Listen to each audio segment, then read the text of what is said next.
جنت کا بازار جس میں دیدار الہی ہوگا اور حسن و جمال میں بڑھوتری ہوگی۔ حضرت سعید بن مسیب رحمۃ اللہ علیہ کا بیان ہے کہ میں نے حضرت ابو ہریرہ رضی اللہ تعالیٰ عنہ سے ملاقات کی۔ انہوں نے کہا کہ میں اللہ سے سوال کرتا ہوں کہ مجھے اور تجھے جنت کے بازار میں اکٹھا کر دے۔ حضرت سعید رحمۃ اللہ علیہ نے پوچھا، کیا جنت میں بازار بھی ہوگا؟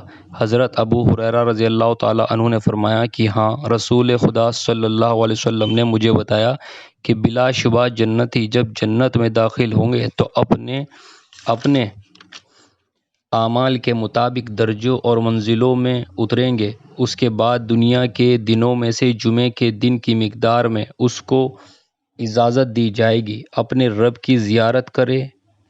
وہ اپنے پروردگار کی زیارت کریں گے۔ اس وقت اللہ تعالیٰ اپنے عرش کو ظاہر فرما دے گا اور اپنا دیدار کرانے کے لیے جنت کے ایک بڑے باغ میں ظاہر ہوگا۔ جو لوگ دیدار الہی کے لیے جمع ہوں گے ان کے لیے نور اور موتیوں کے اور یاقوت کے اور زبرجد کے اور سونے کے چاندی کے ممبر بچھائے جائیں گے اور رتبوں کے حساب سے جنتی ان پر بیٹھیں گے۔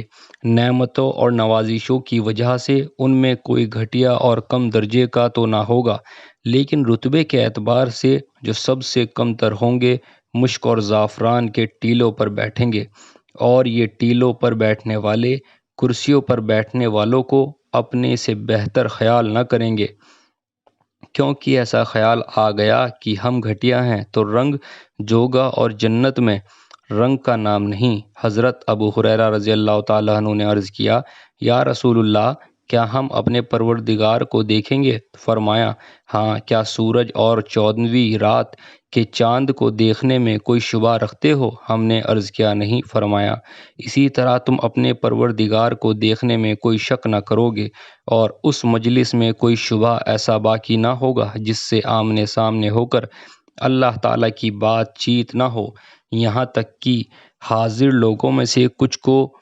مخاطب کر کے اللہ تعالیٰ فرمائیں گے، اے فلاں کے بیٹے، اے فلاں، کیا تجھے یاد ہے فلاں دن تو نے ایسے کہا تھا؟ اس طرح اللہ تعالیٰ اس کی کچھ وعدہ خلافیاں یاد دلائیں گے جو اس نے دنیا میں کی تھی۔ وہ شخص عرض کرے گا، اے پروردگار، کیا آپ نے مجھے بخش نہیں دیا؟ اللہ تعالیٰ فرمائیں گے، ہاں، میں نے بخش دیا، اور میری بخشش ہی کے پھیلاؤ کی وجہ سے آج تو اس رتبے کو پہنچا۔ سب لوگ اسی حال میں ہوں گے کہ ایک بادل آئے گا، ان پر چھائے گا اور ایسی خوشبو برسائے گا کہ اس جیسی خوشبو انہوں نے بھی نہ پائی ہوگی۔ اللہ تعالیٰ کا ارشاد ہوگا کہ اٹھو اور اس چیز کی طرف چلو جو میں نے عزت کو بڑھانے کے لیے تیار کی ہے، اور جو تم کو پسند آئے اس کو لے لو۔ پھر ہم ایک بازار میں آئیں گے جس کو فرشتوں نے گھیر رکھا ہوگا۔ اس بازار میں وہ چیزیں ہوں گی کہ ان چیزوں کو نہ آنکھوں نے دیکھا، نہ کانوں نے سنا، نہ دلوں پر اس کا گزر ہوا، بس جس چیز کو ہمارا جی چاہے گا ہمارے لیے اٹھا لیا جائے گا، اور یہ سب کچھ بغیر مول تول اور بغیر قیمت کے ہوگا، کیونکہ وہاں نہ بیچا جائے گا نہ خریدا جائے گا۔ بات آگے جاری رکھتے ہوئے ارشاد فرمایا کہ اس بازار میں جنتی ایک دوسرے سے ملاقات کریں گے۔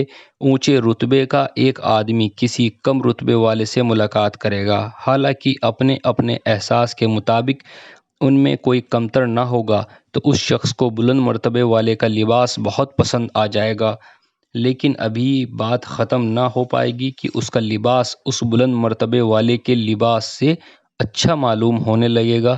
یہ اس وجہ سے کہ جنت میں یہ موقع نہیں رکھا گیا کہ کوئی شخص ذرا بھی رنجیدہ ہو۔ اس کے بعد ہم اپنے اپنے مکانوں کو روانہ ہو جائیں گے۔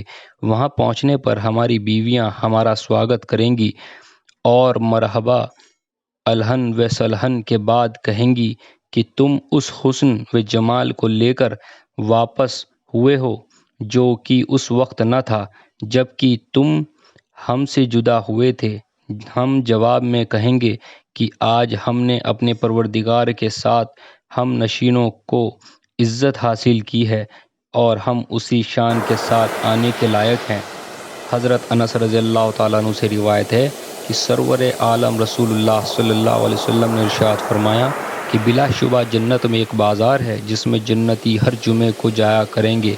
وہاں اتری ہوا چلے گی اور جنتیوں کے چہروں اور کپڑوں کو خوشبو سے بھر دے گی اور اس کے حسن و جمال میں بڑھوتری ہو جائے گی، بس کہ وہ خوب زیادہ حسین و جمیل ہو کر اپنے گھر والوں کے پاس واپس جائیں گے۔ گھر کے لوگ کہیں گے کہ قسم ہے خدا کی، ہم سے جدا ہونے کے بعد تمہارا حسن و جمال بڑھ گیا۔ اس کے بعد میں کہیں گے کہ خدا کی قسم، ہمارے بعد تمہارے حسن و جمال میں بھی بڑھوتری ہو گئی۔